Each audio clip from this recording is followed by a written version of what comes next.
Imagine the beginning of everything, not a quiet dawn, not a single spark of light, but a boundless emptiness so deep and so still that even silence has yet to be born. No stars glimmer in this void. No gods stir. No sky arches above, no earth lies beneath. There is no time, no direction, no memory of anything at all. Only a yawning nothingness known as Ginnungagap.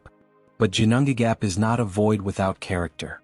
It is a chasm, vast and strange with its own tension, as though the cosmos itself is holding its breath. At the far southern edge of this abyss burns Muspelheim, the realm of fire. Imagine a land that is not merely hot, but alive with raging flame. The air itself shimmers with unbearable heat, the ground blazing with rivers of molten light. At its heart stands Surtur, the fire giant, a blazing sentinel with a sword of flame who has existed since before time, waiting, watching. At the northern edge of Ginnungagap lies the opposite, Niflheim, a place of deep cold and frozen fog. Here, ice stretches without end, locked in a glacial prison of silence. From its wellspring, Hvergelmir, 11 rivers flow, dark, venomous waters that freeze into jagged spears of rime. The very air seems sharp enough to cut. For endless ages, these two realms existed apart, fire never touching ice. But time, if we can even speak of time, has a way of wearing down even the greatest distances. Eventually, Muspelheim's heat crept into the void, reaching toward Niflheim's frost. Slowly, imperceptibly, the edges began to meet. The frost started to melt, drop by drop. Steam rose into the nothingness, filling Ginnungagap with a faint, swirling mist. It was here, in this strange twilight between extremes, that the first miracle of existence occurred. From these drops of melting ice, warmed by the breath of Muspelheim, life was born. Not life as we know it, fragile, small, fleeting, but something vast and powerful, something that seemed to carry within it the raw essence of the cosmos. The first being to emerge from the thawing frost was Ymir, the progenitor of the frost giants. Picture him, enormous, his body glistening with meltwater, his breath steaming in the frigid air. His eyes blink open for the first time, and he beholds the void with a gaze both ancient and newborn. Ymir is no simple creature. He is a Jotun, a giant whose very body is a force of nature. Wherever he treads, the stillness of Ginnungagap is broken. Wherever he breathes, a heavy fog rolls forth. He drinks deeply of the frost melt, and as he sleeps, he sweats. From that sweat, a strange dreamlike birth. Other giants are formed, a male and female, the first of their kind. Even Ymir's own legs give rise to new life, begetting yet another offspring. Life begets life, and soon the void is not so empty after all. And yet Ymir is not alone. For from the same nourishing frost, from the same primordial moment of creation, something else is born. Something gentler, something unexpected. She steps into existence with quiet majesty, her form radiant against the dark void. Her name is Audhumla, the great cosmic cow. She is unlike anything else in this newborn cosmos. Her body is massive, shining, and serene. She has no horns, yet she is strong and dignified. She is a creature of sustenance, a living wellspring, a force of nourishment in a world that has never known hunger, until now. From her udder flow 4 great rivers of milk, white as moonlight, pure and endless. These rivers stream across the emptiness, and Ymir, newly awakened, drinks from them. The milk sustains him, filling his immense body with strength. Without Audhumla, Ymir would wither and die, and the line of giants would never begin. It is through her, through this strange divine cow, that life is given the chance to endure. It is a scene both wondrous and strange. The giant lying in the mist, the milk of the cow spilling forth like 4 shining streams, the void around them still vast but now alive with the faint hum of existence. Ginnungagap is no longer a place of absolute nothingness. It has become a cradle. But Audhumla does more than merely feed Ymir. She has her own work to do, work that will shape the destiny of the cosmos. The cow, seeking nourishment for herself, finds salty ice and begins to lick it. Her tongue sweeps across the frozen rime, warm and deliberate, melting away layer after layer. Day after day she licks, patient and tireless, as though guided by an unseen purpose. On the first day something appears beneath the ice, a single strand of hair, faint and glistening like gold in the dim light. Audhumla continues. On the second day, a head begins to take shape, the features becoming clear. And on the third day the figure stands fully revealed, stepping forth from the ice as if the frost itself has given birth to him. This is Búri, the first of the Aesir. He stands tall, powerful and beautiful, shining like sunlight through winter fog. His eyes are bright, his form noble, his presence commanding. Búri is the ancestor of the gods, and from him will come the line that produces Odin, the All-Father, and his brothers. Think of the strangeness of this moment. A giant, nourished by the milk of a cosmic cow, lies sleeping while a god is literally licked out of the ice beside him. The two lines of being, the line of giants and the line of gods, are born almost side by side, connected by the quiet labor of Audhumla. She does not speak. She does not boast.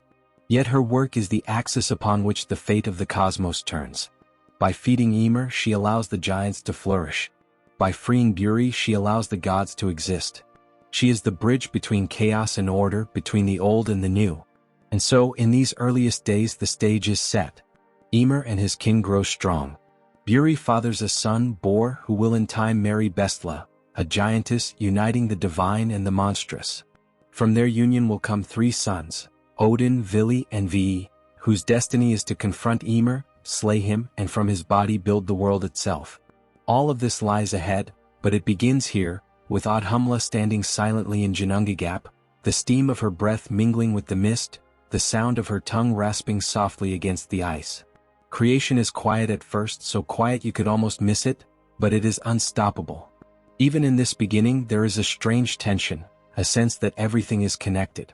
Ymir drinks the milk that will give him the strength to sire a race of beings. That race will one day be destroyed by the gods, who exist only because Búri was freed by Audhumla's patient work. Creation and destruction are already intertwined. Fate has already begun to weave its threads.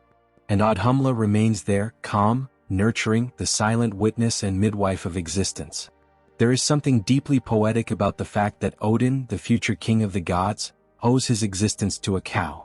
All of the myths, all of the battles, all of the triumphs and tragedies that will follow, spring from this quiet moment in the mist. A giant drinking milk, a cow licking ice, a god stepping forth into a world that does not yet have a name. The story of Audhumla reminds us that creation is not always loud or violent. Sometimes, it is slow, patient, and deliberate. It comes not with a roar, but with the gentle sound of a tongue against ice, with the steady flow of milk across the void. And it is here, at this quiet, almost tender moment, that the true dawn of the Norse cosmos begins. The silence of Ginnungagap is no longer absolute. Life now stirs, slow and ponderous, but undeniably present. Ymir moves, each step shaking the mist as though the void itself trembles in awe of its first child. Around him, the first of the frost giants begin to emerge, crude shapes at first, but gaining form and strength with every moment. Their voices are strange, guttural, echoing across the chasm, the first sounds ever heard in a universe that has never known speech. And still Audhumla stands. She is as constant as the frozen rime she licks, as eternal as the rivers of milk that flow from her. If Ymir is the thunderous heartbeat of this newborn cosmos, Audhumla is its quiet, steady breath. Day after day she licks at the ice until Búri stands fully revealed, a figure of strength and dignity. One can imagine that first moment when Búri steps forward, the ice cracking away from his body, falling like shards of crystal to the ground. He blinks against the mist, seeing a world still raw and unfinished. He looks upon Ymir, this colossal alien being, and upon Audhumla, whose great form gleams softly in the dim light. Búri is alone, but he will not remain so for long. He fathers a son named Bor, a being of godly strength and vision. Bor grows to manhood, and in the strange, lonely expanse of Ginnungagap, he finds a mate, Bestla, a daughter of the giants. She is fierce and beautiful, a bridge between two worlds, and together they bring forth 3 sons, Odin, Vili, and Vili. Even as children, one might imagine the 3 brothers standing apart from the others, watching Ymir and the race of giants with eyes that seem to hold a different light. Perhaps they feel destiny pressing on them, an unspoken knowledge that this strange half-life in Ginnungagap cannot last forever. For Ymir's brood multiplies quickly. The giants become numerous, loud, restless. They spread through the void like storm clouds gathering before a tempest. They are not evil exactly, not yet, but they are chaotic, wild, unchecked. In Ymir's massive frame lies the essence of raw creation, but also of danger, of destruction waiting to be unleashed. It is in this strange age that the young gods grow strong. Odin, Vili, and Vili inherit their father's courage and their grandfather Búri's divine spark. They look upon Ymir and his descendants and see a world that will never find balance while the old giant still lives. The giants are too many, too unruly. There is no place for harmony in their shadow. And so, the brothers speak together in whispers, planning what must be done. Imagine this moment. 3 figures standing in the mist, their forms glowing faintly in the half-light, their voices low and solemn. Odin the wisest, his one eye blazing with vision. Vili strong-willed, fierce in heart. Vili resolute and unwavering. They know what must be done, though it weighs heavy on them. The decision is made. They will slay Ymir. The battle that follows is unlike anything that has ever occurred before, for until this moment, there has been no battle at all. Conflict itself is a new thing, birthed in this clash between the first gods and the first giant. The air of Ginnungagap, which has never known the sound of war, now trembles with it. The 3 brothers fall upon Ymir with divine fury. The struggle is titanic. Ymir is vast, his power immense. One can picture his roar shaking the void, his footsteps sending tremors through the frost. The brothers strike again and again, relentless, until finally Ymir falls. The giant's death is so great, so shattering, that a flood of blood pours from his body, a crimson tide that sweeps across Ginnungagap. The deluge is unstoppable. Countless frost giants are drowned in the torrent, their cries swallowed by the sea of blood. Only a single giant survives, Ymir and his wife, who escape by climbing onto a wooden object, a kind of cosmic ark. From them, the line of the giants will continue, though greatly diminished. Ymir's body lies still. The silence that follows is heavier than anything that came before. The 3 brothers stand over their fallen foe, breathing hard, perhaps shaken by the enormity of what they have done. For they have not merely slain a creature, they have slain the first creature, the very wellspring of all giant kind. And yet, it is from this act of destruction that creation truly begins. Odin, Vili, and Vili look upon Ymir's vast corpse and see not an end but a beginning. They set to work, shaping the world from his remains. From Ymir's flesh they make the land, mountains and plains, valleys and hills. From his blood, they fashion the seas and lakes, filling the empty spaces with water. His bones become the great mountains, hard and strong. His teeth and shattered bones form rocks and stones. From his hair they weave the grass, covering the barren earth in green. But there is more to do.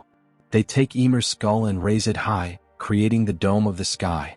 To keep it in place, they set 4 mighty dwarves, Nori, Suri, Ostri, and Vestri, at its 4 corners, holding it aloft. Sparks from Muspelheim are caught and set in the heavens as stars, glittering across the newly formed night.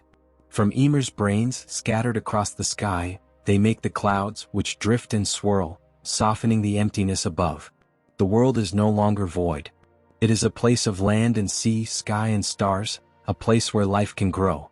Even here, in this act of creation, Audhumla's influence lingers. For without her, there would have been no Ymir to slay, no Búri to father the gods. The rivers of her milk were the first rivers of the cosmos, and it is almost poetic that they are mirrored now in the rivers, lakes, and seas that flow across the newborn world. The brothers name the world Midgard, the middle enclosure, for it will be a realm of men one day, a place between the fiery chaos of Muspelheim and the freezing void of Niflheim. Around its edges they place Ymir's eyelashes as a great wall, keeping the giants out, ensuring that Midgard will be a place protected, a place where order can flourish. And thus, from the death of the first being comes the birth of the world. Creation in Norse myth is not a gentle process. It is forged from struggle, from blood, from the violent act of turning chaos into order. It is a reminder that life itself is often carved from hardship, that beauty can rise from something terrible. As the new world settles, one can imagine Audhumla standing somewhere at the edge of creation, silent, watchful. Her purpose is fulfilled. She has fed the first giant and freed the first god. Her work was quiet, but without it, none of this could exist. Not Ymir, not Odin, not Midgard itself. The gods go on to shape more of the cosmos, creating the sun and moon, setting them to ride across the sky, dividing day from night. They begin to order the seasons, the tides, the very rhythm of existence. And somewhere in this great new world, the descendants of Ymir, those few who survived, brood in Jotunheim, vowing that one day they will take revenge. The cycle of Norse mythology has begun. Creation is born of destruction, and destruction will one day come again. The brothers have shaped the world, but they have also sown the seeds of its doom. For the giants will never forget what was done to their ancestor. Their hatred will smolder through the ages until the day of Ragnarok, when fire and frost will meet once more and the cosmos will be remade. But that is a story for another time. For now, we end where we began, with Audhumla, the cosmic cow, standing calm and eternal in the mind's eye. She is the first nurturer, the mother of possibility, the quiet architect of destiny. Without her, there would have been no milk to sustain Ymir, no tongue to free Búri from the ice, no gods to craft the world. Every field of Midgard, every star in the sky, every sea that laps against the shore owes its existence to this silent, patient being. And so, though she is rarely named in the sagas, though her tale is told in only a few lines of the prose Edda, her presence is felt in every corner of the Norse cosmos.